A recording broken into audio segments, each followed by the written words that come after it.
similar to that we saw in the 70s. And I think that's really what the Fed is worried about. That's kind of what Jay Powell, I think, without saying it out loud, what's going on at the central bank right now is they're realizing that, wait, we started cutting rates before inflation's back to target, and now we have some potential fiscal policy again that could exacerbate or rekindle the inflation problem.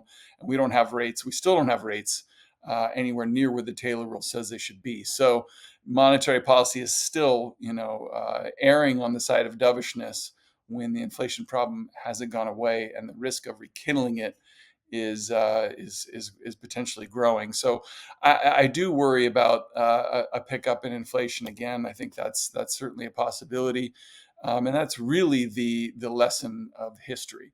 Is that people don't, until people decide that inflation is a worse outcome than a recession, that the Fed's not going to be willing to do what it takes to really bring it down in a sustainable way. Yeah, absolutely. It's like I was a bit surprised when the Fed switched gears and cut 50 basis points the first time. That was a bit of a surprise to myself as well, or to me as well. And because I thought, like, giving the economic data, it's like they always said they were data dependent, and now all of a sudden they're trying to skate where the puck might be going. But given the fact that we're talking tariffs and other potentially inflationary measures by the policymakers in Washington, for example, that we should be looking at, as you said, Taylor rule dictates 5.25 at least. We should be looking at way higher Fed funds rate. Maybe that's where the bond vigilantes come in. Maybe we need to look at them to save the Fed. I don't know, save is the wrong word, but to maybe push the Fed funds rate higher here. JC, is that logical thinking, or just making stuff up here? No, I think that right now the Fed, it's been clear through when you listen to the press conferences that Jay Powell believes that a recession and rise in unemployment is a worse outcome than a rekindling of inflation. We would rather err on the side, this is the central bank telling you, we'd rather err on the side of letting inflation pick back up again than err on the side of having a painful recession that sees the unemployment rate rise in a meaningful way. And so right now they're making that choice. They're saying, we'd rather, err on the side of not doing enough on the inflation side to protect the employment side of the mandate.